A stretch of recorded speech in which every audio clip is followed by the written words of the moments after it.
There's 2 words, Dwight, that most people get them mixed up and they think they're the same thing. The 2 words are respond and react. And so when you hear those, they sound similar. You can use them in certain situations, very similar. But if you look at the definitions of each, there's a distinct difference between reacting, which is a knee-jerk reaction or an emotional outburst or anger or road rage. Like these are all examples of reactions. Like some stimulus happens and then you react emotionally. So you're reacting, or you may be overreacting, right? But a response is crafted.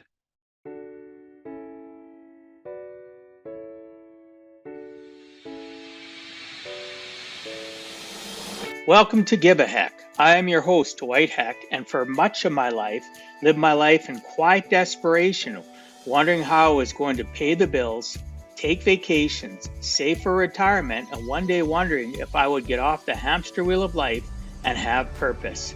A life that most of society lives, which takes us to work, then home, then repeat, and pays us hopefully enough just to survive. The harsh truth that most live with more month than money and have no idea how to live life on purpose, not by accident. This ensures the mass majority are living not just financially broke, however emotionally and mentally as well due to financial pressures. In each episode, I will introduce you to thoughts, ideas, and guests that can help you to learn how you too can live life on purpose, not by accident. Good day and welcome to Give a Heck. On today's show, I welcome back a second time Mr. Tony Whatley.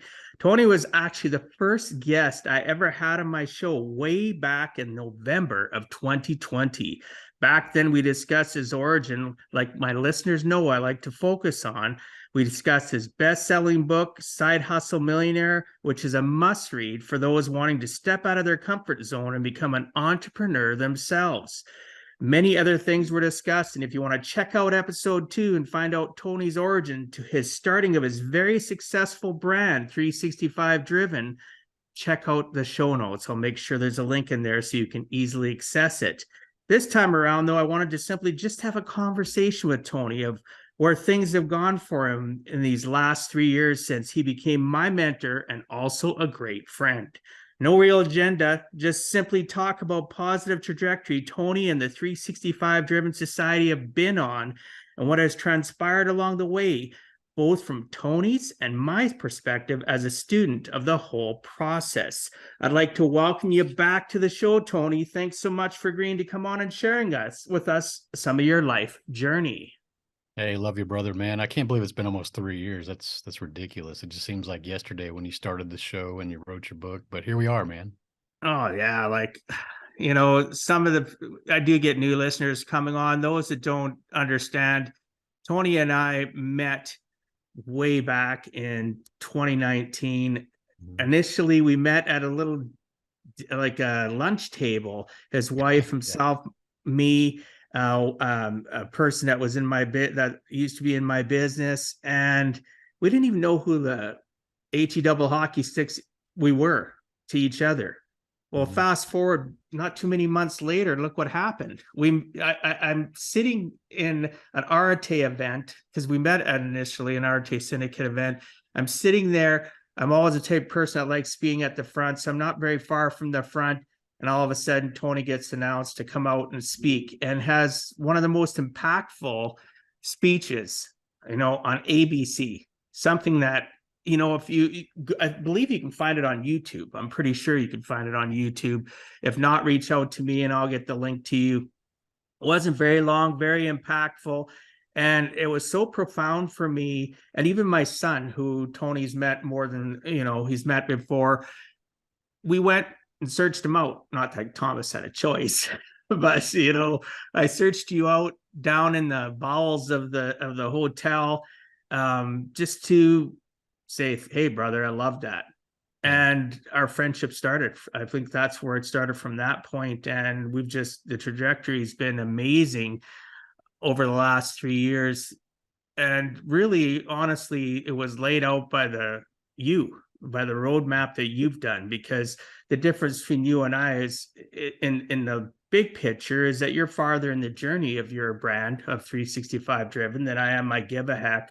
but you have laid some great things for me to follow and for the people within the society to follow. So what has that journey been like for you yourself? Like, in your own words, what has it been overall? Like, I know obviously it's brought you some money into your pocket, some success, some fame, but really, what has it done for you, Tony, in the sense of who you used to be in the oil and gas industry to where you are now? Man, that's a good question. For context, I left corporate in 2015 at the end of that after having a oil industry downturn, and our entire project team was getting laid off after the completion of a Africa project that I was working on. And then a month later, I had the car accident racing cars, and that kind of changed my life really, because I was really thinking about at that time, like, do I just start a business or do I go back and find another oil and gas career and, feel kind of complacent and comfortable at that multiple six-figure salary? And it just didn't sit well with me because I just knew I was intended to go do more than just be a salary person at a big oil company. And I also kind of scratched the itch at that time of working directly for Chevron and being a company man. There's like a lot of prestige in the oil industry, just like any industry. When you work for the big names and you're no longer a contractor, you're staff, you carry a little status. And when people introduce you at different, networking mixers, and they realize that you're an actual employee of these big companies, there is some prestige that goes with that. But, I'd already been there a few years and I already scratched that itch, and it wasn't really any bigger than I thought it would be. Right. And so I was kind of jaded, I guess, on the oil industry and seeing how they treat people during downturns, and understanding that as I was climbing the corporate ladder and getting into those management ranks, that I was the one that was going to have to sign uh, those orders and lay people off and do things that I just didn't align with on my core values, right? They were doing things, I wouldn't say unethically, but they were just doing things financially. And a lot of times that just feels unethical when it's just driven by money, right? And so I was kind of already having second doubts about wanting to go back, and I was trying to think about what I wanted to do next. And the car accident really kind of shifted me completely over to the other side. I was like, I do not want to go back to another cubicle. I do not want to be on call 24/7 and being directed to fly to different parts in the different world on the last minute notice, and working for incompetent supervisors that were promoted based on their tenure rather than their talent.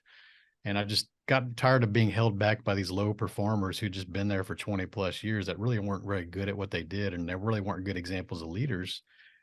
And so I said, I can either suck this up and do that for the next 20 years of my career, like most, and get promoted to a vice president role in my 60s as a going away gift, is what they kind of see, the evidence, what I've kind of seen in that level. Or I can go do something else that I actually enjoy. And although I love the people and the technology, I just really didn't like the industry anymore. And I just didn't like, the demands that they had on me and the things like that, the lack of control in my life. And I sacrificed a lot of time away in that 20-year career working in offshore oil and gas and construction vessels and rigs in different parts of the world that didn't even have internet. And I was gone sometimes for 30 days at a time, just kind of like off the radar. So much so that my close friends back then used to joke that I was like kind of an international spy or something, because I had like a separate life and I would just disappear for a month and then pop back up and like, here I am. And they're like, oh, where you been? And so it's a weird life that I lived, and I just decided it wasn't for me anymore. I was tired of making these other companies rich, and them not really valuing the things that I put into the company or the leadership skills that I brought at every level that I worked at. And so I decided at 2015, early 2016, was I didn't know what I wanted to be when I grew up, but I also was never afraid of evolving or changing. I've done that my entire life. And so I'm thinking at that time, well, what is it that people keep coming to me for advice on? And this is for you listeners. Like, there's certain things that people really always come up to you and ask you for very specific advice. What is that? And everybody's going to have a different answer. And when I started looking back on my 20-year career as an entrepreneur and working in corporate, I had so many people that were former staff members and employees of mine, people that worked in corporate with me, colleagues, and even supervisors that saw my lifestyle. And I always had a much higher and much elevated lifestyle than the people that I worked with, and they didn't understand why. And it's because I had created these businesses for the last 20 years. My first business I started was in 2001. And that was always the thing that created far more income for me than my corporate jobs. Even though I was making $250,000 a year as salary, my side businesses were creating about $400,000 a year. And so my lifestyle and the things that I got to enjoy and the cars I drove and the houses that I lived in were always nicer than my counterparts. So people are always asking me advice on, how did you do that? How did you do that? What did you do? What, oh, you started a business? What kind of business? So, some of these people that would ask me advice, a lot of times they would just kind of ignore it, and you'd see them year after year and they're in the same predicament, the same situation, kind of just going through the motions and still complaining about their job or their boss or their supervisor, not really doing anything about it. But then there was like a select few that actually took that advice and they ran with it. And every year or so they would check back in and they'd tell me where they're at and what are the things that they could work on. And I said, here's where you should go next. I'm always very certain with my answers just based on my own experience. And so through the course of time, I've helped 12 different former staff members and sponsors on my website become multimillionaires. So people that used to report to me and work on my websites for me, making 30 grand a year as a contractor, have built 7, 8, and one of them built a 9-figure company and exited that. He did it very well on a high 8-figure exit. And so I look back and it's like all these people kept coming to me for advice on business and starting and scaling and exiting. Even though that wasn't my profession, so to speak, I always did that for 15 years privately. And so I said, maybe there's something to that, man. Maybe I need to be helping people find the confidence to start the business. First of all, I think that's the biggest hurdle we have to jump. But then also, what is the proper steps and methodologies and the processes and the systems that can lead them to build something that's going to grow or scale, or actually just figure out what their version of success is? What is your lifestyle? What is the financials requirements for that kind of lifestyle? What's the time freedom that you have, the location freedom that you desire? Like, because everybody's got a different answer. So I don't think of success as like Rolls Royces and jets and things like that. That's somebody else's identified.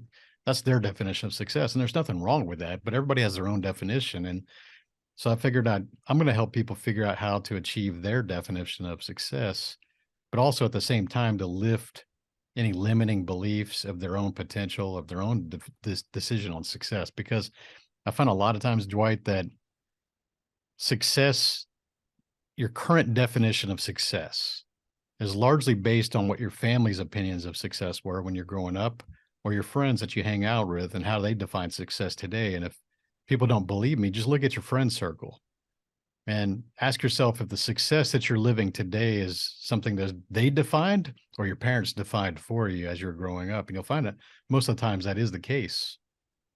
And so the limiting belief thing starts to step and go, why do you believe that that's your only potential? Why do you believe that that's all you can earn? Why do you believe that that's all you're worth? And so I love to crack that upper limit on their self-beliefs and their limiting beliefs and redefine what they truly believe is success, what they desire. Because everybody desires something, but a lot of people are just afraid to admit that. So big story there. I guess that kind of catches you up to around 2017 when I finally launched the brand 365 Driven. I figured out what I wanted to do. And, fortunately I was in a financial situation that took that year and a half off to not really figure out what I wanted to do. And, I just kind of thought about it. And okay, this is what I want to do. Yeah. And you, along that process too, though, when you took that time off, I know I remember the story personally myself, plus I've listened to it on other podcasts you've been on, that you buried yourself in working on restoring a car, which some people may not understand.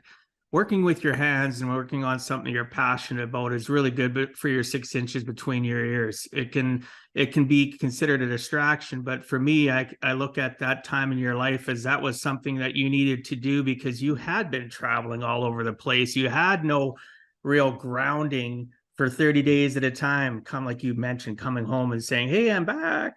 Here I am. So what was that process like? Could you, obviously it's straightforward in the fact that you found a body of the car and you decided to put all this work into working on it. What do you think that did for your own self-esteem, for your confidence in yourself? Do you believe that it helped you out? Man, it was a constructive distraction because I was going into a downward spiral right there at the end of 2015. Because, like most people, I've had a job essentially, or a business, since I was 15 years old. And when you leave a company or you get laid off and you're making multiple six figures, you have the scarcity mindset, especially as we start to climb the corporate ladder. Those of you that are in your 40s and older listening to this, and you start to realize that, yeah, there's higher paying salaries on the corporate ladder, but there's also fewer positions. So I was already at that level right under vice president, where if I got laid off, usually it meant I was unemployed for 6 to 8 months, because there's not that many roles doing exactly what I did. It's a whole lot easier to lose your job in your 20s and 30s when you're less paid and there's plenty of those opportunities available. But as you get in your 40s, especially in your 50s, you start to realize, like, man, there's not many seats and you're playing musical chairs, right? And so I started to feel that stress. And I remember that early part of 2016, just getting up and spending 10 to 12 hours a day beating my network down, asking if anybody's got any leads, if we were willing to pack up and relocate if I had to go get another job. That's kind of the mindset you have, right? Do what it takes. And I was spending 10 to 12 hours a day filling out job applications, searching LinkedIn and job boards, and talking to recruiters, and maybe a couple phone interviews here or there and things like that. And man, it was just deteriorating me. It was just, I felt like I was kind of worthless at that time because nobody was hiring. It was a downturn still. They hadn't recovered. They still hadn't recovered, to be honest. It's been years and they have never recovered to back to what they were. And so I just realized that in that moment, probably 2 months of that, is like, I was changing, and I started to feel like I was getting into a depression, which I hadn't felt since the early 2000 range that I lived through that before.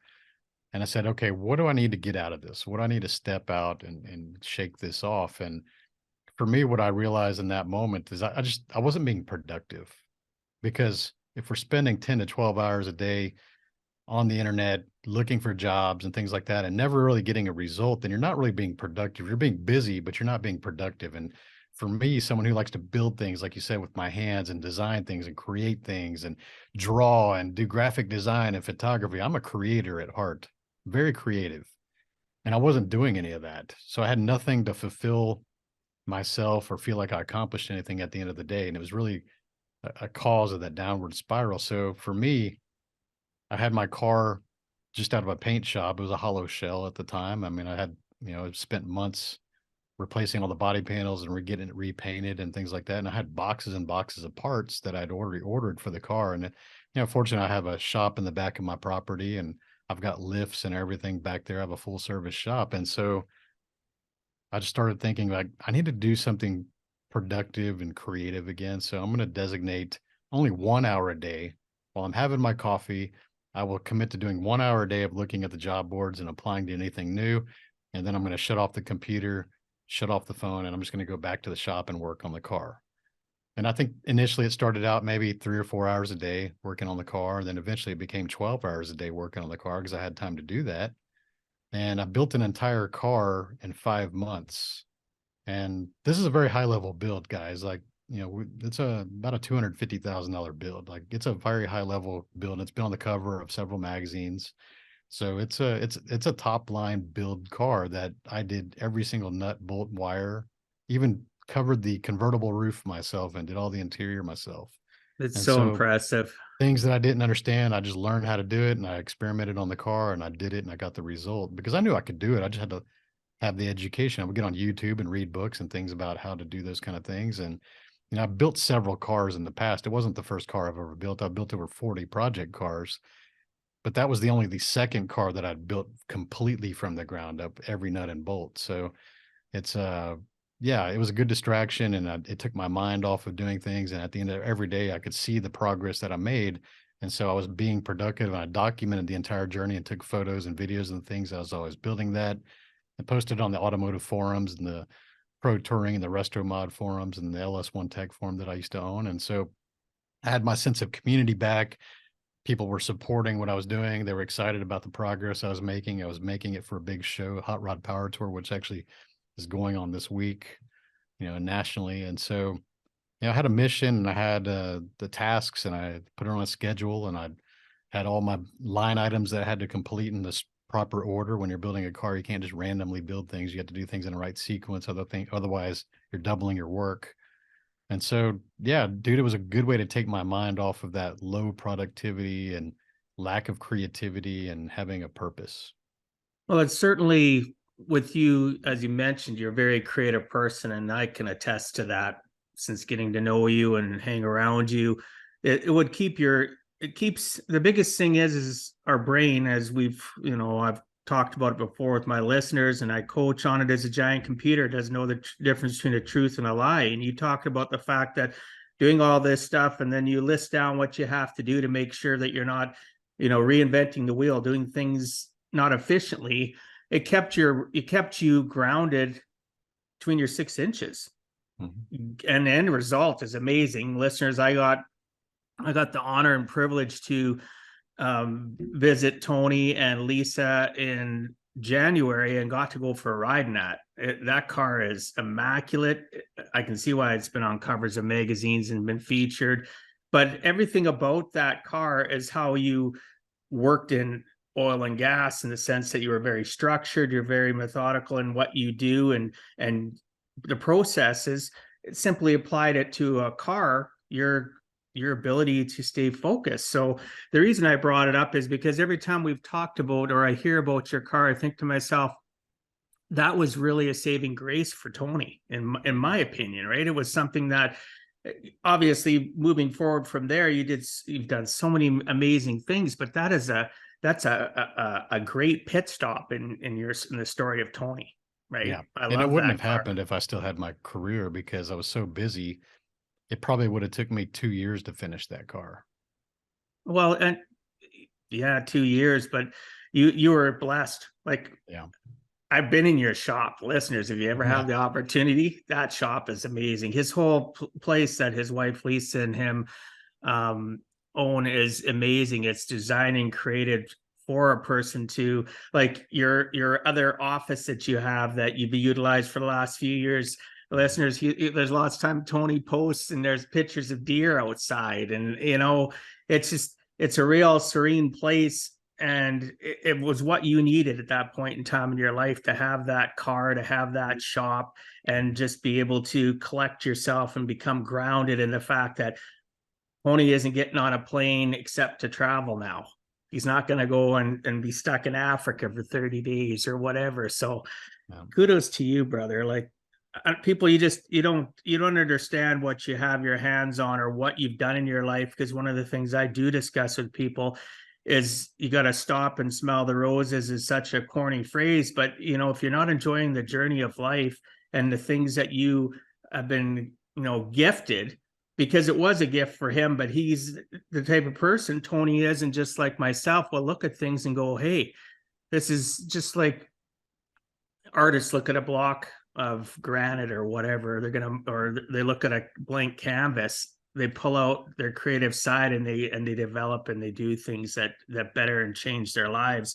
And you've done that in so many different ways, whether it was in oil and gas, to doing the car, to what we're going to get into discussing here soon as the 365 stuff. You've faced so many fears, brother, over your life. Like, I know your story of being petrified to stand on stage, to want to talk it in front of people, unless it was in that corporate canned environment. I'm the same way in my industry. I had no problems doing that. But now all of a sudden, put me on the spot, put me up on the stage, put me in front of a camera, I was running across the street. And you were the same way, but you've done some amazing things. Your Toastmaster journey to doing improv, you're always trying to face your fears, which so many people don't. They don't know how to conquer them, right? And that's one of the things I'd like to discuss with you is, do you believe, without conquering, like, the things that you want to do, that you think about doing, if you don't do that, or is a person always going to be stuck, or is there alternatives to still being successful? Man, I've always been someone who was never afraid of going after fears. I think that I'm an adrenaline junkie. I like to live on the edge. I like to have that danger factor, and I'm okay with potentially getting hurt. I've always been that way. And I used to want to be a stunt man, a fighter pilot, or a race car driver as a kid. So kind of gives you an insight on who I am. And the thing about it is I'm very calm. So in those intense situations or heat of the battle type situations, I'm very emotionally controlled. I'm very calm. So I can call myself an adrenaline junkie, but I'm not like, yeah, let's go do that crazy shit. Like I'm just not like that. I'm very methodical and I think things through and I execute, and probably would have been a good assassin or kind of a spy like my friends joke about. Probably would have been a good one.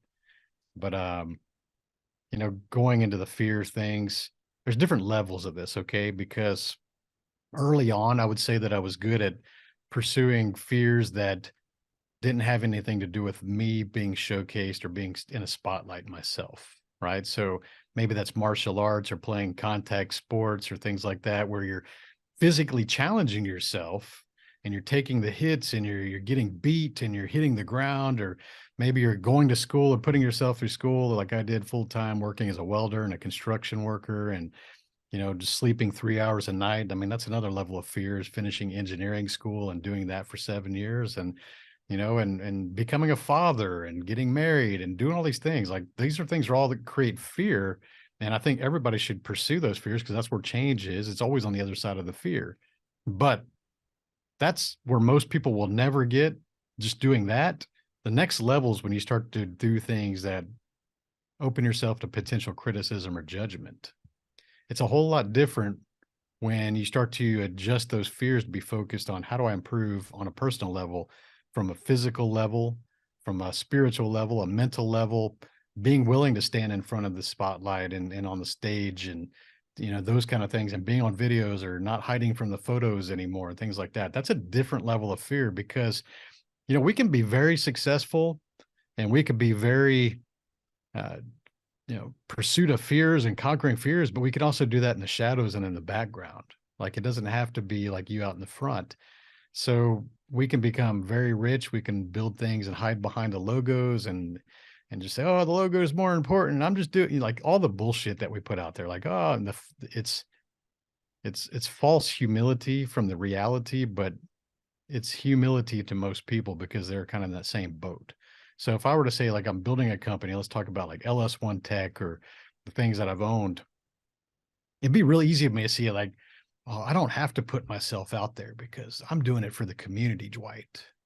Now, I'm okay building the brand as big as possible because it serves a bigger mission than me. Like they all sound great and it does ring some truth to that, but are you really doing yourself any justice as a leader by not putting yourself out there? Are there ulterior motives or reasons you're hiding from that?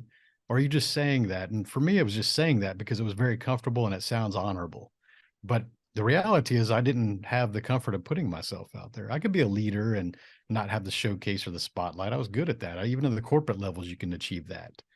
But man, it's a lot different fear when you're in the spotlight or you're sharing your actual opinions on the internet or creating video content. I mean, you've done this, you've done 800 something videos. So you think about, it's a whole different level of fear when you start to focus on how am I as an individual going to change and impact this world in a positive manner.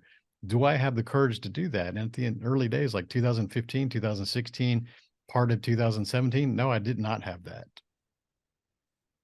So what was your, and I think I remember the story of it, what made you decide to walk in to Toastmasters and say, hey, this is me? I remember, I believe you sat at the back and you ended up having Christy, our mutual friend, encourage you. What made you decide to do that? Was there somebody that you've had in your life as a mentor that encouraged that, or did you read something? What made you decide to get out of that part of your comfort zone and go to Toastmasters? Well, for a while, I was taking a contractor role with TransCanada, and I was helping them revise their project management department, run a few small projects at the same time. And one of the executives couldn't attend a natural gas conference that was actually 5 minutes from my house in the Woodlands. And he said, hey, I can't attend. My schedule came up. Do you mind going there and representing TransCanada? I mean, we're VIP. You'll get a table, lunch, like a whole day at networking, 1,000 people, right? It's like, cool. Like, yeah, I'll do that because they're paying me. My contractor rate was probably like $100 an hour or something like that. And I get to go 5 minutes away and wine and dine and hang out with a bunch of executives. Like, cool, that sounds fun. And so we're in this conference, giant room, big round table. So big room, 1,000 people. And I'm sitting near the front in the VIP section. And the speaker on stage had some kind of question about safety. How do we improve safety? And I had a pretty good answer because I came from a different industry, although it was oil and gas. That was natural gas. I came from offshore production, like completely different industries within a bigger industry. And I didn't know anybody in the room. I mean, even though I've been 20 years in industry, I didn't know anybody in that room. And so I had a pretty good answer about how to improve safety in the job site. So I raised my hand, and the speaker's only about 10 feet away, and he could hear me. So I assumed that he's just gonna go, hey, because he called on me first of all. So you already feel a little bit of nervousness, like, oh shit, a lot of people raise their hand, but he called on me first. And I started to tell him the answer, and he's like, hold up, get this guy a microphone so everybody can hear what he has to say. And so I'm sitting there. He's like, go ahead and stand up. And I'm like, son of a bitch. So I went from just hoping I could raise my hand and blurt out a quick answer and then him repeat it to stand up. I'm going to get you a microphone. And the lady that had the microphone, man, it felt like she was 100 yards away and she was walking all slow. So you could just feel your body temperature starting to rise. And I just remember just feeling really uncomfortable. And it was almost like slow motion waiting for this lady to bring the microphone. And everybody's looking at me and looking at the speaker. And I finally get it. And I felt like the sweaty palm and just kind of nervous energy. And I had like a shaky voice at that time. And nobody knew me in the room. They probably didn't hear that voice, but I knew that wasn't my normal voice. And I gave the answer. And the guy's like, that was a great idea. And, and he goes, what's your name? Tony Whatley. I'm here with Trans Canada. All right. And then I sat down and the people at the table with me were like, oh, that was a great answer. And I couldn't hear them. And I just felt like, the cotton mouth in your throat. And I just felt like, yeah, I was still sweating. I remember that they had cloth napkins on the tables, and those things don't absorb anything. So I'm trying to wipe my face with this cloth napkins. I'm really just smearing it around. I'm like, this sucks. Then I had a suit on. So luckily you couldn't see like the armpit sweat forming because I was nervous. So I kept that jacket on.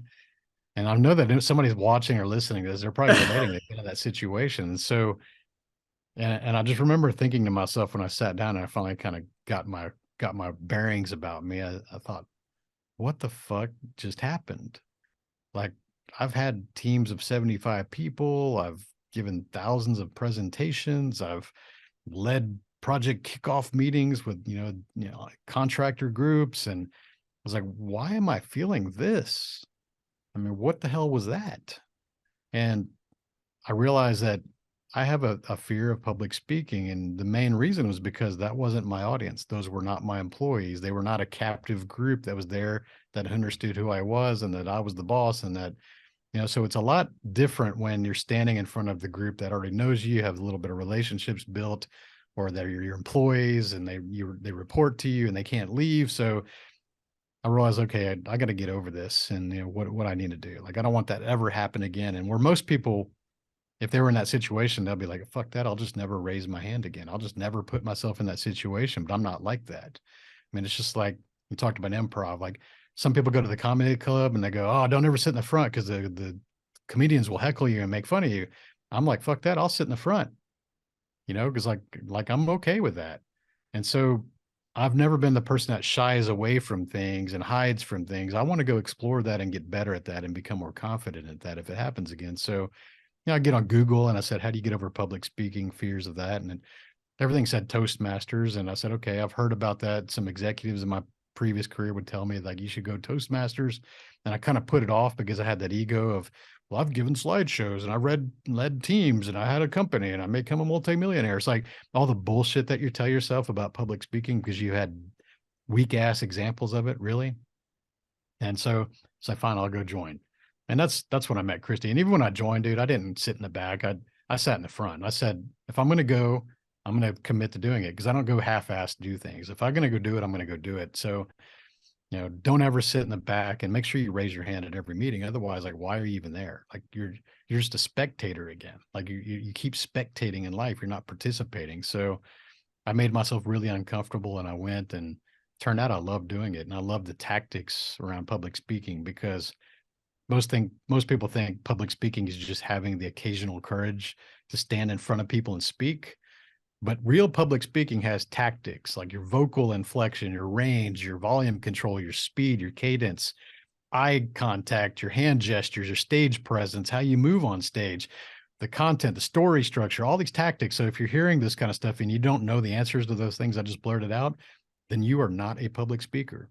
You've never been educated in public speaking, and don't consider yourself good at public speaking if you don't know any of those things I just talked about. And it's, you brought up a lot of things. Again, there's so many commonalities between you and I. Being in the finance industry for 21 years, for literally over a decade, standing up in again, like you mentioned, captive audience. I'm going to a finance event, and here's 15 minutes. Here, you get a half hour, and you got the PowerPoints up, and you're going, oh, look at this, and blah blah blah blah blah. And people really aren't No, there you're a for narrator you at that point. Yeah, exactly. And even if I wasn't narrating and I was telling them, here's an example of John and Sally and what they've gone through, and here's what you can do for them. It was very methodical. Yeah. It was just very matter of fact, and there wasn't really connection. I think part of what you said, like there's so many different things you have to worry about, and I've been learning over the last couple of years, thanks to our mutual friend Jake and you and our mastermind. You know how many questions I've asked over the last couple of years to get better. Obviously, I couldn't take Toastmasters because it was closed down. It just recently reopened in our city. I couldn't believe it. But bottom line, with a person's ability to get up and connect to the audience, it is so imperative. Is that so? When you learn all the cadence and tonality and stuff, what do they teach you in regards to, like, what have you learned in regards to having that connection, that relationship with the audience? Is that all have to do with having that comedic timing or making people laugh, or can you do that without being cute or funny? The key to having, we'll apply this to content creation. Maybe you want to start a YouTube channel, or you're doing reels, or you're doing some kind of video. Anytime you're speaking, you should be always focused on serving the audience. Too many people, especially if they're new to this or they don't have the lessons or learn from Toastmasters or speaking coaches, they focus too much on themselves. Just like I'm sure you've had people come up to you since you wrote your book and they say, hey, Dwight, I want to write a book someday. I want to write my story. I want to write my story. And people do that when they want to get on stages. I want to get on stage. I want to tell people my story. And those people are rookies. They have not been trained properly. And if that is you and you're listening to this, you're probably, well, damn, that's kind of cold. Well, no, it's true, because everybody has a story. And to be real, nobody cares about your story unless they know that your story can help them in some way. And so you have to make the shift in talking about, I want to share my story. I want to write my book on my autobiography. Like, until you can move away from focusing on yourself, the audience isn't going to care. So yes, you will use aspects of your story and your experience within the lesson, because the lesson is what's important. Like, what am I trying to teach people? What is the takeaway that I want them to have when they watch this video or do this course or hear me on a stage? Like, what is the takeaway? Now, once I identify the takeaway, which is very important, how do I craft the message, maybe using some experience or story in my life? I'm not talking about chronological order. When I was born, I did this. And then junior high, I got bullied. And in high school, I fought back. Like, if you're doing chronological shit, that's still autobiography. You're still thinking about yourself. Like, nobody cares. Like, your individual stories of the very specific experiences that you've had in your life teach a specific lesson. Like, you can mix and match those. They can be out of order. There shouldn't be any cohesion like going through that. So focus on serving the viewers, the listeners, the audience, and giving them the lesson, and incorporate your stories into that. That's how you do things. And when you're writing a book, you shouldn't be writing an autobiography unless you're famous and you're recognized when you walk through the airport or on a sidewalk, because nobody's going to care about your autobiography. I hate to tell you, like, no matter how interesting it is, nobody's going to care unless you're famous. That's just how it is. Even famous people don't write an autobiography until several years into their fame, maybe near the end of their career. So yeah, it's the biggest thing about interjecting the story and not making it personal is making sure that story is part of the lesson that the person can resonate with, Good. whether it's face to face up on a stage, whether it's a book.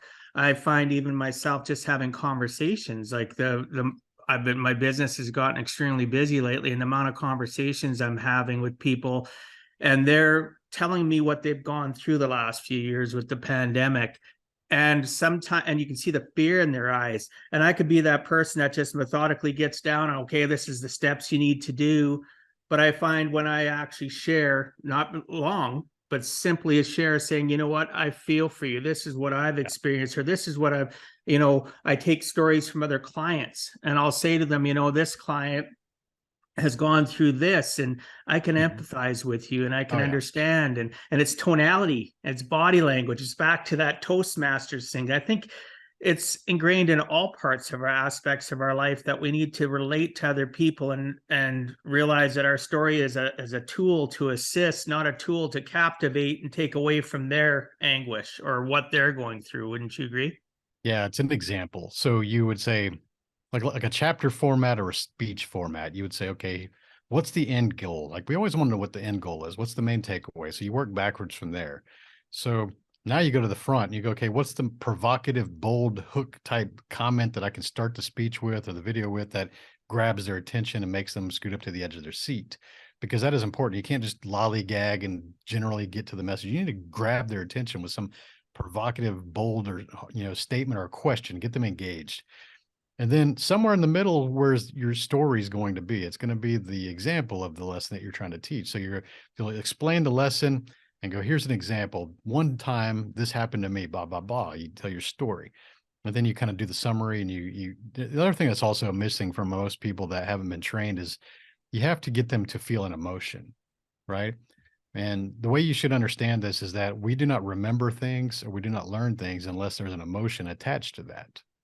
So as a speaker or somebody creating videos, you have to create them an emotion where they feel what you're saying, or they can relate to exactly where they've been there. They feel that pain, or they feel the excitement or the joy, like whatever the emotion is. Because I want you to realize that when you look back on your entire life and you look at all the memories that kind of pop out the most, all of those memories were based on an emotion. You either felt really high levels of joy or sorrow or anger or things like that. So you had to feel an emotion to create the anchor to serve as that memory.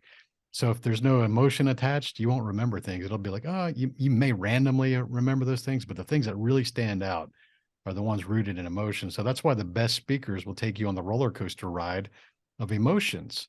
The best podcast hosts will listen for cues on emotional responses. Like if I hear you say something and I hear a hint of emotion, I'm going to go dig deeper into that, because that also serves the listeners. If I can get a listener or a guest or someone on stage to feel like an emotion, they're going to remember the lesson a little bit better than someone's just monotone, talking the same cadence, telling you a narration, A, B, C happened, and then 3 things this happened. And like, nobody cares. Like, got to get them to the emotional state. Well, yeah, it's somebody I had on my podcast here recently that really talks about energy and connection. It's a very simple statement. He's basically said every time somebody has an emotion, there's a story behind it. Yep. And they don't actually sit back and think about that story. What am I triggered for? And the reason I bring that up is you literally, whoever's listening or watching, you can get to a point in your life where every time you have a negative emotion or positive, whatever it is, you can trigger yourself in a really negative, bad way, because you just sit there and you're frustrated, but you don't think, well, what caused that? What can I do to change that causality that caused me to feel this way? Maybe I need to step out of this situation to get my mind clear so I can actually figure it out. I know myself, people chuckle at it, but I've been working on, now this is my 5th year of never having a bad day, just because I literally think about it. I disconnect myself from the circumstance and I think about the story. Sometimes I can't right away what caused that situation, and I need to listen to a podcast. I need to listen to an audible book, or maybe it's just sit back, close my eyes and just calm down so that I can focus on the story. Sometimes our emotions are so heightened that it's impossible for us to ground ourselves. So it's something that I work on every single day to be that person that you talked about. I wrote the word down, and what's one thing I've talked about, and when I get interviewed, I've had people say, well, you seem sort of calm. Well, I give you credit for that, because you've shown me that there's a difference between explosive response or response being calm. So it may sound silly, but I think I've told you that before. Yeah. I literally think, what would Tony do? Right. And that's what a good mentor is for, right? A friend, whatever. It's okay, people that are listening or watching, to understand that sometimes in life you have a grounding mechanism. And for me to be calm so that I can readjust my course and stay focused on the positive of life and understanding the story or causality that caused it, I need little triggers. Some people, I know it's kind of silly that people do it, but they'll have elastic bands, which I think I mentioned that to you one time about doing that. And you said, no, that's not a great thing to do. But people will do different things. They'll pinch themselves. They'll do different strange things. For me, it's just a mental trigger. Okay, be calm. How would Tony react to this? And again, this isn't fanning on Tony. It's just simple things that I've been, I've had the opportunity to learn from you. And that's something that is, I appreciate. Thank you for that. There's two words, Dwight, that most people get them mixed up and they think they're the same thing. The two words are respond and react. And so when you hear those, they sound similar. You can use them in certain situations, very similar. But if you look at the definitions of each, there's a distinct difference between reacting, which is a knee-jerk reaction or an emotional outburst or anger or road rage. Like, these are all examples of reactions. Like, some stimulus happens and then you react emotionally. So you're reacting, or you may be overreacting, right? But a response is crafted. A response removes the emotion, and you have a moment, a split second of awareness between that reaction that you want to show, and then you ask yourself, what is the proper way to respond to this? And that's where self-awareness and self-control and emotional control step in. And what is the best way for me to respond in this situation that's going to deliver the result that I truly desire? Now, in certain situations, you might find that it is a fight or flight. Maybe someone's attacking you violently and you can't be, hey, let's be calm, right? So there's a proper response that's warranted for each outstanding result that you would like to achieve. And most people, unfortunately, I would say vast majority of people, they operate in the reaction zone. They just react to everything. Somebody posts something on the internet, they get all triggered and they react. Or they watch the news and they get all angry and they react, and they go on Facebook and they complain about it. Or, or something happens and they react. It's just always reaction stage. It's purely reaction. Self-awareness and wisdom is that micro milliseconds in between the stimulus and understanding what's the proper response. And you may feel the emotion, and you should, unless you're a sociopath, you will feel the same emotion. You may feel anger.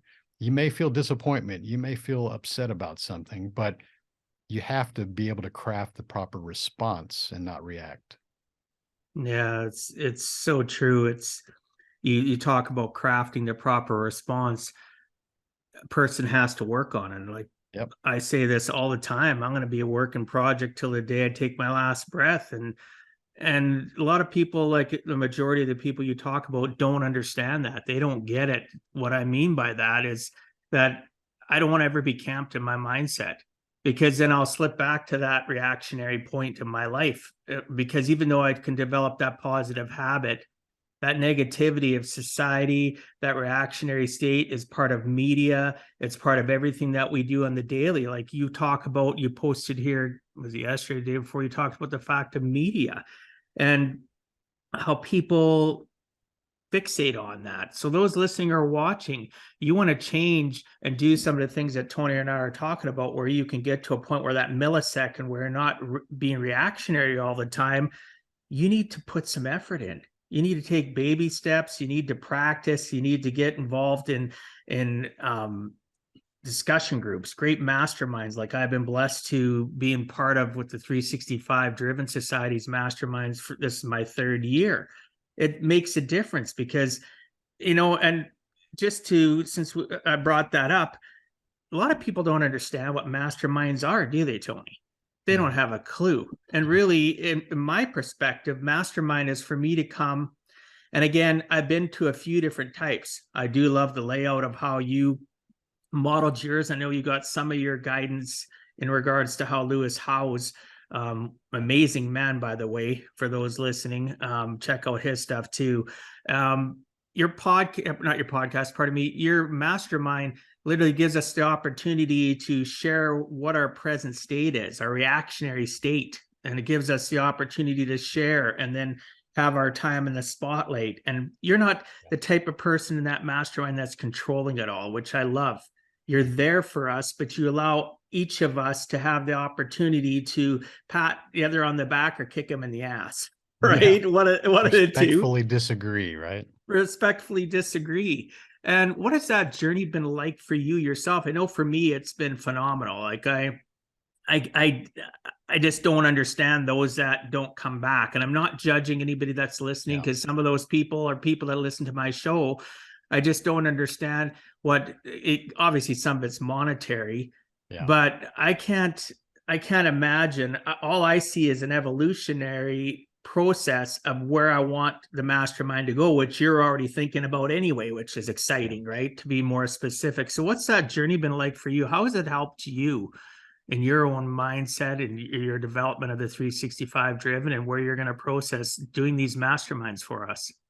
Man, I've experienced good and bad. Obviously, from anything that we create, a new endeavor, we're always going to experience good and bad. And, after 3 years of masterminds and 5 different groups, and these groups are usually 8 people each, to kind of give the listeners an idea. And we meet every other week, and those calls are usually 2.5 hours, like on average. They're not short calls. We're not rushing people, and I'm not like, oh, we got to finish up. And, we're not doing that. If someone's got challenges or things that they want to overcome, that we're going to pour into them, and the group's going to give them some extra time. And so, what I've learned from the mastermind format is that the individual members matter. They matter, right? Because some people will join these masterminds and it feels like they're just being spectators. They're kind of just hanging out, treating it like social hour. And that's fine, and they're paying me, but I don't like that. I mean, I want results. You know who I am. I like to have the results. I like when people say they're going to do something and they fucking do it. And it drives me nuts when I hear people that say they're going to do something and they just keep kicking the can down the road, and it's excuse after excuse after excuse. And then, they can be as nice as people as they want to be, but if they're not getting a result, then why are you here? Like, why are you joining anything? Why are you going to any conference? Why are you reading any book? Why are you doing anything if you're not going to deliver on the things that you learn? Because if you really want to, respect your mentors and the people that are pouring into you, give them the fucking result. Like, give them a result. That's the highest honor that you can pay someone that is a mentor or a coach, is by giving them a result. And so it frustrates me when I see people that just kind of just end up, and here's the thing about it, dude. I've seen people that, and I love all these people. They're also amazing people. I have nothing negative to say about individual clients, but some people, well, like you said, Dwight, when they're in the mastermind, things are going really well. And then they think they learned everything in 1 year, then they leave, and then they go fucking back to the way they were. It's like, you're literally back to the way you were after a year. You're doing so well, and then you're back to the way you were. Like, did you not learn anything? Did you not apply anything? Did you not see the momentum picking up and to get the little taste of the light that's coming at the end of the tunnel? Because I see so many people revert. I'm like, God, what is going on with this? So, the things I've learned, one thing is I raised the rates early on. I think when I first kicked it off, it was like 5,000 a year, just to see if it was going to work. I wanted to test it. It's kind of like a beta exercise. That was an okay group, these groups that we had, the early ones, but you had people that just weren't showing up, and people that would make more excuses and things like that. So I raised it to 10,000 a year, and now it's 15,000 a year. And as I've raised the rates, you definitely have a higher level of quality and people that actually do things, because to be able to afford that, you've had to create some level of financial level in your life. Like, you kind of got past the money problems. Now we're more focused on the internal problems, the self-doubt and putting yourself out there, and personal branding and structures, and how do you scale and get more attention, things like that, like more influence and authority type topics versus scaling a business type topics. And frankly, I enjoy that aspect a lot better than the whole startup and baby handholding and stuff like that, because the book and the podcast and some of the content I create kind of is more for the beginners. But I also know that the 80-20 rule still applies for beginners, and only 20% of them are actually going to do something with it. 80% will consume the content and still go back to doing what they are. So I'd rather raise the rates, like I said, and start to filter out the people who are not doing shit versus the people who have already approved they can do things that just want to make a better impact and get more advantage. Yeah, and you're right there. It is frustrating. And I'm the type of person that some of the different calls, didn't make people very happy because I'd call them out. But you're being honest, dude. You When I know, think about upsetting, or when you give people feedback, they can choose to be upset with it. I mean, it goes back to the old, response versus reaction, right? No one really had overreactions. They had responses. But if you feel the sting of anything I've said, even on this interview, it's because there's a little bit of truth buried into that. So you can choose to respond, and you're always, you're very direct, just like I am. And that's why we get along so well, but we're also respectful. And so when someone hears hard judgments or tough love, they had to look at the person as an individual and go, what's their intention? Is their intention to bully me? Is their intention to hate on me? Is their intention to dissuade me from doing things and make me fail? Like, if the answer is no, their intentions are probably good. They want to see you success. They're tired of your bullshit. So you have to look at people's intentions instead of just the actions or the things that they're saying. Oh yeah, I was never bullying anybody. I'm a very wear my heart on my sleeve type of guy, and I get very emotional about stuff, and it drives me crazy that people stick on that hamster wheel of life. And you talked about the financial. There is people in life, though, a very small percentage of us that I paid $1. I'm working my ass off for that dollar. I don't care what it costs me. I'm the same way. I didn't care that the first year was 5,000 American for me, because again, Canadians pay more. I didn't care. I was thinking to myself, and yes, I have missed calls over the last few years, but usually there's very good reasons for it. It's not because I just well, nobody can get perfect attendance. Yeah, I mean, it's just Tony, right? Yeah. I think to myself, okay, there's so many sessions, but being a finance guy, I'm gonna go, okay, $5,000, so many sessions. I might as well open the window as I was driving down the highway and throw the money out. Absolutely, because man. To me, everything has time and value. Everything. I don't care what it is, down to a quarter. People will laugh at me. Oh, that's just a quarter. That's just a nickel. It's just a dime. I was the kid walking down the street and I'd pick up the penny and get made fun of. I still do that. That. My People mom taught me that.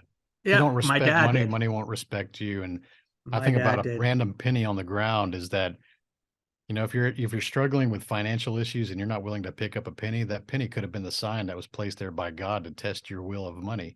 And if you aren't willing to respect that penny and pick it up, then maybe that was the test that you failed and you're never going to have money. Exactly. Look at the people that I can't believe at this time of year, because, I'm in a snowy province as the snow has been melting, literally the tens of hundreds of people around the province. And I've seen at least half dozen, depending on where I am, in the ditches picking bottles. Hey, you people throwing the bottles out. Guess what? In our province, at least, there's a return on that. Yeah. You collect that all. That's money you paid. They charge you when you buy it in Alberta, at least in Canada. You pay $1 for a pop, you're paying $1.10, and they're giving you a return deposit. And the stats in our province is they literally released it here recently. Less than 5% of people in our province of 4.5 million people return their bottles. You're throwing away your money. Like, I don't care. Oh, it's only a nickel. It's only a dime. I've heard that so many times. Don't respect Guess money. what? Add that all up. Guess what you get to do? My dad taught me, you know what? If we'll be out and about, he says, I got to go out into this field, help this farmer out. Why don't you walk up and down a ditch and see what you can find? And that's, you can have all our bottles and all this stuff, but you have to take them out. You have to sort them when you're all ready, because you didn't have a license yet. I'll take you to the bottle depot. That money's yours. He taught me the value from little simple things like that. Yeah. Right. Well, I look at it from a bigger perspective, though. It's not about saving the bottles and turning them in to get the deposits and the actual dollar value. To me, it's an energy respect. It's if that thing symbolizes money and I disrespect it, then I'm disrespecting the energy that is around money. And if I'm wondering why I cannot attract money, it's because I'm disrespecting money in different areas of my life. And while you're disrespecting the energy, it shouldn't come to you. Yeah, that's a great way to put it. It's the energy that we put into things, and we just need to really in our lives respect the fact of what we have around us and the capability of there's so many things around us, and like you said, God's speaking to us, and you're not picking that penny up. It's the same thing when, I talk to my clients, I pray all the time, I say, hey God, help me out, bring me this, do that. And I'll say to people, what are you doing besides that? Are you paying attention to your surroundings? Tell me who you've met in the last week or 2 weeks, Yeah. or they'll tell me a story. Hey, I met this person and they did this and that. And then on the flip side, I prayed to God. And well, do you realize God's not going to, come down from what I call heaven and tap you on the head and say, here, I bless you, I'm going to give you this. They're going to send people. For me, I've prayed, Tony came into my life, and that's the way I look at it. Now, what am I going to do because Tony's in my life? Am I going to take that opportunity, that point in my life, and realize, wow, thank you, God, for bringing Tony to me. Now I still have to put in the work. I still have to be willing to take constructive criticism. I need to be able to take the value of what Tony's experienced on his journey of life, the mistakes that he turned into life lessons that created wisdom that put him onto that 365 driven process. I need to take all of that.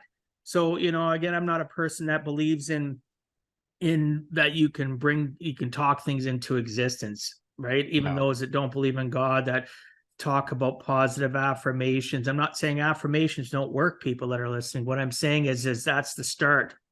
Yeah. There's a long journey after the fact, right? So I appreciate your response on that. So one of the things I wanted to get in and talk to about, there's your podcast, there's your book and everything, but one of the things that really has cemented in my mindset how you think differently than the rest is the events that you've held, right? Since I was blessed to we won't get into the details of getting to that first event. It was a struggle for me as a Canadian getting across because of all the pandemic lockdowns, but your events, traditional versus, your advanced events. We don't call them retreats because we advance. Just the little nuances, the wording has made a difference in how I think. Even something as simple as your terminology of what you call a retreat versus an advance. Your events I've been to, and you've heard me talk about this before, over my serial entrepreneur career, from owning a computer consulting firm to getting into finance, I've been to at least 300 conferences, probably more. I've never sat and actually did a little tally, but they're always that captive thing. They're always the boring speakers, the PowerPoints, the this, the that, sit on your ass for 2-3 days. Let's mind-numbingly keep you in a seat for 10 hours, then and rush you through lunch where you're going to eat crap food and your nutrition sucks and you really don't remember anything at the end of the event. And if you do, a person like me that feverishly takes notes, your brain's dead. You don't even have at least the capability to look at the notes and learn from them, right? Mm-hmm. All of a sudden, step up to the 365 driven in 2020, you have your first event in Utah, and the perspective that I gained and the knowledge I gained from it, because of the fact that it wasn't just people speaking. And all of a sudden we're launched into the fact that we get to be around the speakers. So we get to talk to some of these people. Some of these people I talked to didn't even realize they were going to be speakers. And I was just like, hey, this is a normal Joe. Guess what? People that are listening to this, they are normal Joes. And we got to meditate. There was yoga. We hiked with one another. We broke bread with one another. And every event since that first event, which for me was mind-blowing and life-changing and worth every single thing that I had to invest, not sacrifice, invest to get there, has been continually on the climb, right up to Mexico last year. It's been something that has been, I so appreciate. It's again, people listening, you'd have to attend. We have an event coming up here in July in Portugal from the 3rd to the 8th. And it's going to be mind blowing. This is the first event outside of North America. It's going to be, well, actually, no, Mexico is outside North America. Sorry. But I'm looking forward to it. What was your drive to do that? Because I know you've talked about it. We've already had that part of the conversation where, you know, the standing up on stage. What was the biggest driver for you, and what kind of fears have you had to overcome along that journey? Man, the event space is a interesting one. And, you know, when I met Lisa, we've been together 22 years now. When I met her, she was actually an event coordinator for Marriott, and she loved what she did. And, you know, for 20 plus years, she was always the one planning all of our family vacations and things like that. So she loves doing that planning part and doing the research and finding hotels and cool resorts. But, you know, back then I had no idea that that would materialize into something that we actually do nowadays. But we always love to travel. We travel a lot, but you know, to find that someone that has that unique skill and the love and the passion to do that kind of stuff, and how it actually became a vital component of what we do now with our events, it's kind of cool because like she just loves what she does. Like I cannot stand planning vacations and looking at all that stuff. Like I don't even want to look at the menu. It's like, please just make a decision and like let's go with it. Like I give her the budget, the timeline, and you know, and things like that, and I'll let her kind of craft these events and get my blessing on the locations. But it's when I looked at Dwight, like you, I attended a lot of different conferences and events over the years. It's been, you know, more recent years, maybe in the last 5 years, of all these personal development ones and things like that. And as a speaker and as an attendee, you start to develop a list of things that you would like to improve. Like if this was my event, I would do that better. Or if this was my event, I would change that. Or like, why is this thing over here so annoying? Or, you know, you start to find these things that are just kind of annoying.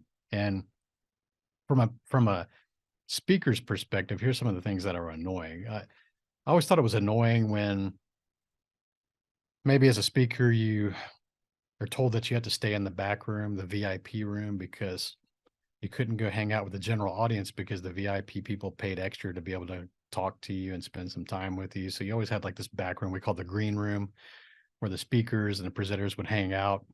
And that was good for socializing with the other speakers, but the only people that weren't allowed were like that 20, 30 people that paid extra to get access to us. And there may be hundreds of people outside that you would like to have conversations with too and meet, but you can't because they didn't pay enough to come see you. So I always thought that was lame.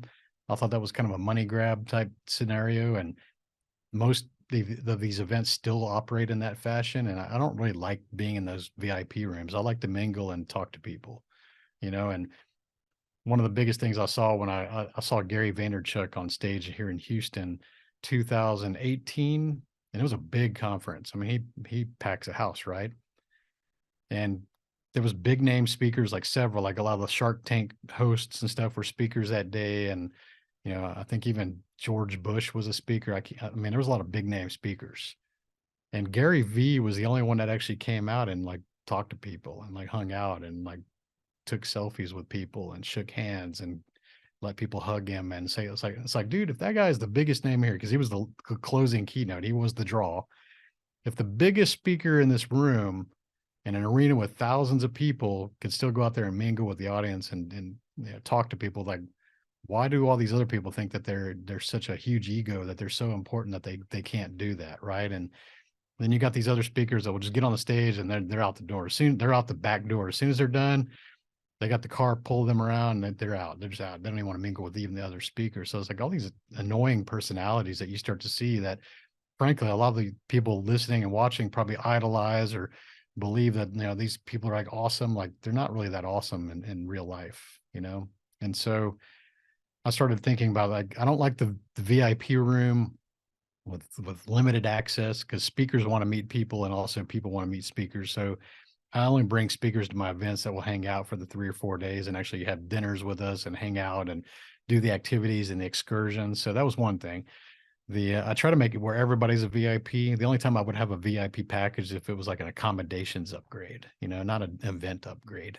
And so that was one thing I addressed. The other thing is that entrepreneurs who are generally my audience, they don't take time off for themselves. They don't take vacations. They make a bunch of excuses, like I'm too busy or I can't leave and things like that. So we created a vacation for them. So all of our events are at bucket list type destinations. They're always different because we want people to be able to go off, enjoy a vacation with a small format group, usually 30 to 40 people is what we target, and build some good relationships, build some lifelong bonds and friendships from those kind of things. Cause you're spending 4 to 5 days with these people and you're having every meal with each other. And you really do build these little families. So each of the 4 previous events, if I look at them, they're all like individual families. And yes, several of you that have gone to bunch, you're like in each of those individual families, but you'll notice like they're kind of like these little 30-person family units, and they all support each other and they collaborate and they chit chat. And I get to see your interactions and supporting each other on social media. And I realized like I had a part of that, and that's pretty cool, you know? And so we started thinking about how do we get these events to become vacations that people could write off, you know, for taxes? Because if it's a business trip and you're learning things, you can actually expense this on your business card and write it off for your taxes as educational. So we're figured out a way to create vacations with cool people doing things, learning things, exploring things that won't financially impact your business as much as you think, right? So that was one thing that we created. The other thing that we talked about was the venues. Like, yeah, I want them to be vacation destinations, but also I can't stand like boring hotel conference rooms. Like most of these events you see, you watch them on social media, it's like a boring, stale hotel conference room that's got like the fold out walls and like crappy stages that are 1 foot tall and just cheesy. It's just this cheesy, like crappy convention event crap that we see. And it's like, man, I don't want to experience like a stage like that. I want cool views. I want something that's going to look good on videos. I want, you know, something that's kind of like historic. I just want some cool backdrops. Like if I'm going to go create video content for the speakers and the things that we create, I want them to have like some cool like shots and the cool photos of them standing on something other than a boring conference room, crap ass metal fold out stage with cheesy lights, right? And so we wanted the experience for the viewers and the audience and the speakers to be just different, a little bit higher level. So that's why we always look for these really cool places to speak. And so you start to see like these issues, like, and like you talked about the food, a lot of times these events have really crappy food and like finger food and sandwiches and just crap. Like we want to make sure that we actually have good meals and things like that, because we are, you know, focused on health and wellness and things like that too. So um, just level it up, but also we don't charge $20,000 like a lot of these leveled up events do, like these other ones we talk about. And you know, I get that sometimes you have to raise the rates to hire the big name speakers, but again, those big name speakers are not hanging out with you and they're not going to go do things for several days with you. So it's like you're paying 10, 15, $20,000 to go attend events because of some big name that's going to be there. That's a really fucking expensive selfie. Let's be real. Like if you're going to go somewhere because David Goggins is on stage and you want to get a photo and shake his hand and you're paying 10 to $15,000 to do so, that's an expensive Instagram post is what that is. You didn't get to hang out with Goggins and go running with him and work out with him and have like 5 meals, you know, with him. And you didn't do all that. So, you know, where's the value at, right? And so that's the things that we started to address. And like also the speaker lineups, man, I get a little anxiety when I see these event, you know, and the marketing things and the flyers, and it has like the typical event will be like big headline and like 20 different speakers' faces photoshopped on the same piece of paper. And when I see an event like that, and I've spoke at those, I get a little overwhelmed because that's drinking out of a fire hose. That's what I call that event. You're going to be sitting in a conference room for 2 to 3 days. You're going to be in that conference room for 8 to 10 hours a day.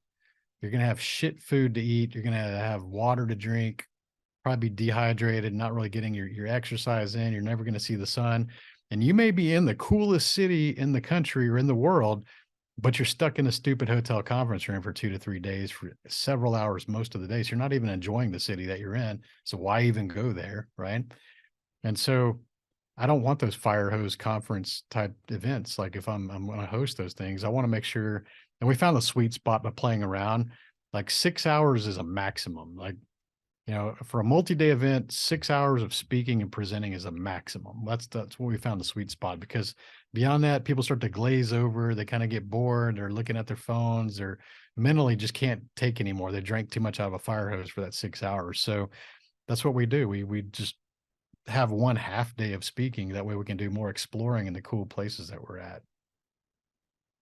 And from my personal experience, it's been amazing, from, hiking to racing to exploring to like looking at stuff that's tens of thousands years old, like we did in Mexico. But I look at all the people, as you've talked about, the little groups and the families I've created because of it, and what it's created for me, not just between my 6 inches. I've had some great podcast guests because of it. I've had some great just Zoom call meetings with them. I've been invited to be on a TV show, and while I was in Dallas in January, and ended up coming down and driving through Texas for the first time, and coming to see, you and Elisa and so many other people. It's a real connection point to be at some place where people actually have put up so much thought into it and caring about everybody that's there. And I know if I could avoid the other type of conferences 100% of the time, I would. It's pretty hard, because sometimes it's hard to fix broken. They just keep on doing it, and you end up having to go to some of this stuff. But I'm not adverse to focusing specifically on your type of event. Obviously, I'm going to Portugal. I can't wait. The write-off cost of it doesn't matter to me. It's the experience. It's another click of a family that I'm going to make, and I'm so excited for all the different things we're going to do. So thanks from myself and many people that might never ever tell you that have attended at events. They've been life-changing. Like even the people that were in Mexico last year, I look and follow their social media and see the changes within them. Not to say you're the biggest catalyst, but you are part of that catalyst of their change. So thank you for that. So Tony, if you had to give our listeners one last closing message, what would you tell them in regards to giving a heck and never giving up? I always figure out that, kind of looping back into what we talked about earlier, is understanding that your purpose is more important than their fears. Most people, unfortunately, live with their fears above their purpose. And that's why you fear putting yourself on camera, and you fear doing videos, or you fear writing your book, or fear putting your story out there, or fear asking someone for help, or all these fears, because your purpose isn't strong enough. And I get it that at every age level, we have a different purpose, but it's up to you to define what that is, given what you know today and what's important to you and what you would like to accomplish. And the easiest way to think about how to answer your purpose is, how do you best impact this world? And everybody's going to have a different answer. And it is up to you to determine, how will you best impact this world? Not the things that you would philosophically or metaphorically try to think about impact, but genuinely impact. Like, how are you going to create value in this world? And it has to start with, who are you serving, right? Who do you want to serve? Who do you want to help? Okay, if you've identified them, how are you going to best do that? Is it financial? Or are you going to just become a billionaire and donate billions or millions of dollars? Like, maybe that's your answer. Maybe it's donating your time, or your sense of your love, or your compassion, or things like around the subject. So you have to determine what your true purpose is at any given time, and understanding it can change. There's no set in stone, and that's okay, because we shouldn't be so rigid that way. But don't just follow the trends. Like, I hate seeing these people on social media. They're always just following the trends. They're always trying to do the get rich quick crap. They're trying to jump on the next bandwagon. It's because they don't have a strong purpose. Their purpose is purely financial. I just want to make money. I just want to make money. I just, like, dude, guys, if you're chasing something, it's always going to run away from you. Always. Like, money is a result. Money is it's a scoreboard for the good value and the efforts that you put out into the world. If you're too focused on the money, you're not going to do the things that interest you and the things that you actually have genuine skills or passion for. And if you can start to understand that I can learn this skill or this knowledge base that people will pay me a high level of value, then the money problem takes care of itself. It's not going to happen instantaneously. It's going to take months, or more likely years, to achieve that, but that's lasting. When you build something over years and you're really good at it and you really love what you do, that's lasting impact. That creates a stability that most people don't have. So when I see people going from CBD to Forex to crypto to AI and all this crap, like they're always hopping every 6 months on the new trend, trying to make the money out of it. They're just short-term opportunists. And when they look back at their career in the next 10 to 20 years, people are going to realize like, oh, you were into that, you're into that, you're into that, like, that's all you were doing. You were just surfing the wave of opportunity because you were really never good at anything. And you never proved that you could stay in something long enough to become a master at it. I'd rather be a master at something. I'd rather be good at it. I'd rather be 10 years plus into something. And so, get over the fears, get over the fear of judgment and the fear of failure, which is really just the fear of judgment of your failure, and start realizing that you're in your own way. You're the thing that's limiting yourself. And you have to be willing to just put yourself out there and understand that critics, naysayers, the haters, they all exist, and they're definitely going to start to show up as soon as you start to make a real impact. But that's when your fear needs to be less than your purpose, your impact. Because if you start to realize what your intentions are and you're doing things for the right reasons, you're going to have to face those critics and the judges. And that's the way it is. It's just, that's part of the game. But don't give those people too much attention, because I would say it's probably 5% of the people that you'll come across that dislike you for no matter what you do. People are not going to support you. It could be friends, it could be family, but you need to be serving the 95% of people that are at least accepting of what you do, or they support what you do. Give them the 95% of your energy and start to disregard and distance yourself from the critics and the naysayers and the haters and things like that. Because they will because some people will watch this or listen. It's like, well, everybody likes me. I don't have any haters. Like, you must be doing something wrong because I don't have any haters. Like, no, the reality of that is that you're just obscure and you're not creating any real impact. Because as soon as you start to show yourself and start to shine brighter and make real impact and gain more attention and more audience, you will have critics and you will have naysayers and you will have haters. And you should look forward to that, because it finally means that you're showing up. And if you don't have them, you're not pushing hard enough. That's my reality. Yeah, what a great closing message. Listeners, people watching, I usually say, rewind and listen to that again. I think you should listen to the whole episode again, personally. There's so much truth and knowledge from that Tony has shared with us. And, one last thing, though, what's the best way for people to reach you, Tony? Yeah, my website, 365driven.com. I'll find my books, the podcast, all the stuff there in one place. Yeah, and listeners, people watching, it's a great website. You'll have no problems navigating it. For those that are sometimes nervous, because I do get people reaching out to me, if you want an introduction to Tony because of your temporary fear, because you can get over that, reach out to me and I'll help you connect to Tony. So thanks again for being on, Tony. I appreciate your time and sharing some of your experiences so that others too can learn it is never too late to give a heck.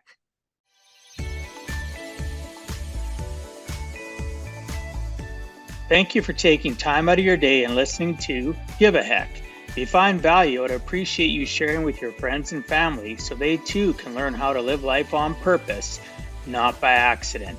So you do not miss the next episode, please subscribe on your favorite podcast platform, and please also post a review. I look forward to reading your comments. This has been Dwight Heck. If you want to check out other podcast episodes or today's show notes, please check out my website, giveaheck.com. And until next time, together let us all strive to give a heck.